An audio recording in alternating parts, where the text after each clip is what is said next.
Get it on. We've got three elements here: an instrumental, Let's get it on. an accapella, and a metronome. Two of those elements are nicely lined up. The third, not so much. But by the end of this video, that will change. Hi, my name is Derek Lane of Lane's Audio, and I'm here with part 2 of the Breaking Down a Mashup series. During the first video, we concentrated on taking all of the elements required for Get It On Loud and lining them up relative to each other. In this video, I want to take the instrumental and the acapella of Let's Get It On and sync them to a click track. Back in the day, very few people played to a click track, they just played. But when you're doing a mashup and you're dealing with things coming in at different tempos and in some cases in different keys, you have to have everything synced. There's no question. If you don't have things synced up, things will fall apart. So the first thing we need to do is to get the metronome synced relatively well with the music. And then we'll change the music a bit here and there so that it perfectly syncs with the metronome.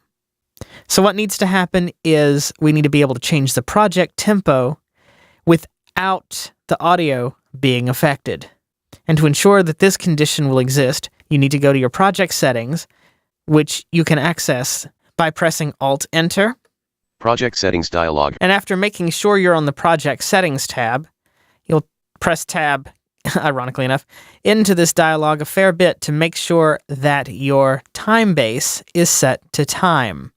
This will allow you to change the tempo of the project without affecting anything in it. Once you go set your time base to beats, position, length, rate, that means that the, beat, position, the length of the rate, and so on, of all the elements in the project will move to stay in sync with the tempo of the project. So if you, for example, were to change the time base to beats, position, length, rate now and change the tempo, the audio would change, but you'd still have the same amount of offset. So that would not be useful. But what we're about to do is useful. We're going to press the Escape key, Unsave, and tap the tempo of the song to get the metronome lined up relatively well. But before I do the tap tempo, I'm going to let this play for a bit.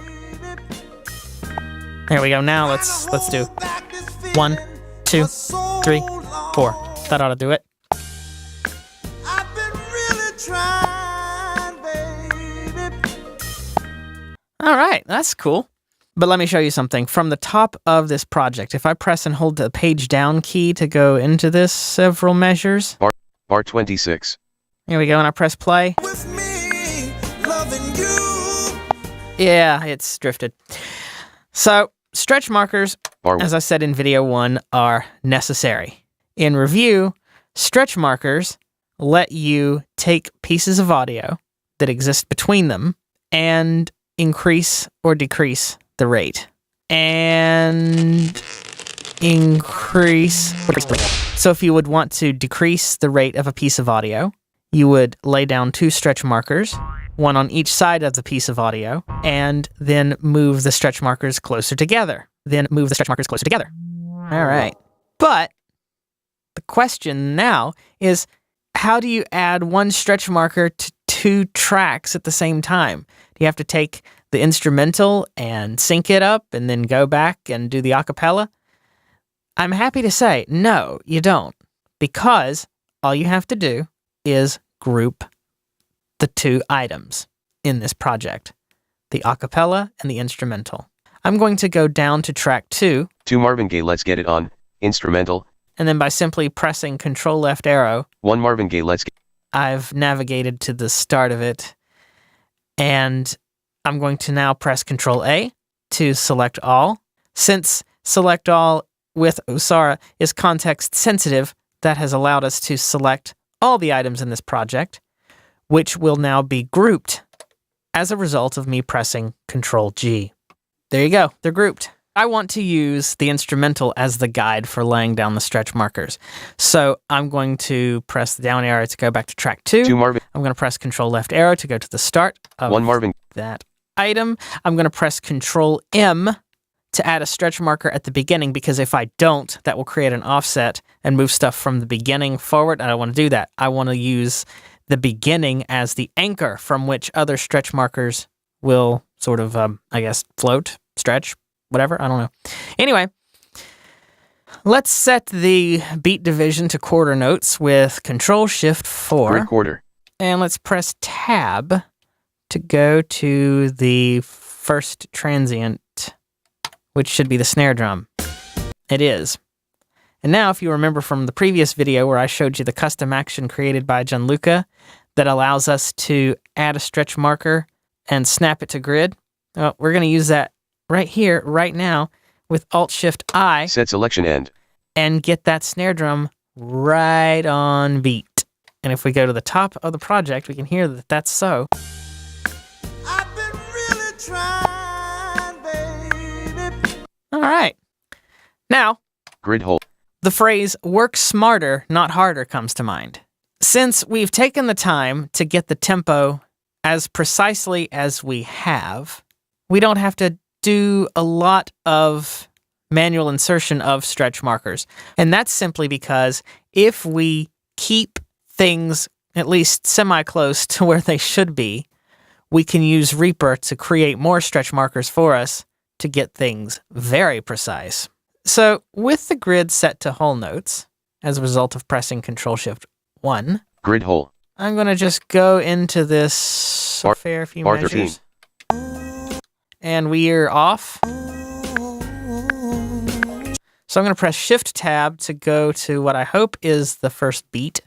And it is. So Alt-Shift-I. Set select.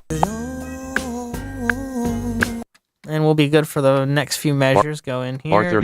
Page down several times. Oh, baby. Oh boy. All right. Set selection. Now, did I leave too much wiggle room there? If the love is true. Believe it or not, the answer is no. And you'll see why I say that. Though, having said that, I put a project marker in with Control-1 to come back to that area later. Yeah, we're going to have to press Shift-Tab again. Alt-Shift-I. I ain't gonna worry, baby. So come on. So come on, baby. This minute.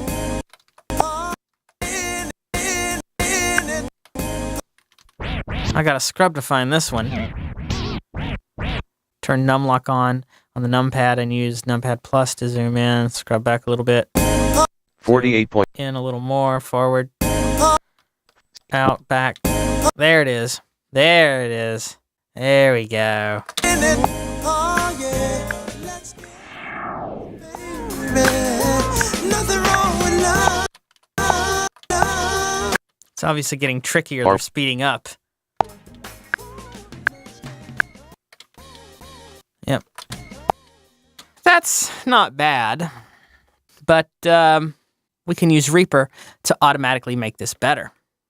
Just to confirm that we have a couple of bad spots that Reaper will definitely improve, at the very least. Marker 1 bar 30. We can go back to bar 30 and... If the love is true, oh baby. Yeah, see that indeed that is still the case. But here comes dynamic split to the rescue. Dynamic split used to be used as a means of chopping an item up into little tiny items based on certain criteria. But with the advent of stretch markers in Reaper some versions ago, that feature has gotten a lot more sophisticated, and that sophistication is what I'm about to demonstrate. 2 Marvin, 1 Marvin Gaye. Okay. It said 2 Marvin Gaye and then 1 Marvin Gaye because I pressed the down arrow key, and then I pressed Control left arrow to select the item. Now, let's go to the View menu with Alt-V. Docker Alt plus DD. And I'm going to arrow down a few times here. Mix, float, mat, monitor, big, crossfade editor C. Dynamic split D. Press Enter. Dynamic split items dialog min slice length. MS constrained slice length. 37%. Marvin Gaye let's get it on. Instrumental. .mp3. Check. Yeah, and so on. All right. I want to tab into this dialog a bit because I don't care about the noise gate. I care about how transients are dealt with. When gate, reduce splits, checkbox checked. And the fact that I want to reduce the splits created by a fair bit. In fact, limit number of splits slider 103. They're the limits. That is the number of splits that Reaper has decided to add, should I choose. And that is because, if we tab twice, edit, minimum slice length in milliseconds slider 2000. I don't want item splits, stretch markers, etc. to be within less than 2 seconds of each other. If I decrease that number, I will get more precision, but I'll probably get more false triggers as well. So what I have is a fair compromise. Edit. Selected 2000. Best to worst radio button checked. And that radio button says best to worst because, as I understand it, it will find the best and most obvious transients to mark. DB combo box write stretch markers to selected items and add to grouped items collapsed. Write stretch markers to selected items and add to grouped items is the option we want. We will now tab to the write stretch markers button and press unsaved Enter. project. And now what I want to do is mute NVDA, hit play, and use Shift semicolon and Shift apostrophe to go between the stretch markers so I can hear what Reaper did. I also want to turn off the metronome. Now I think about it as well.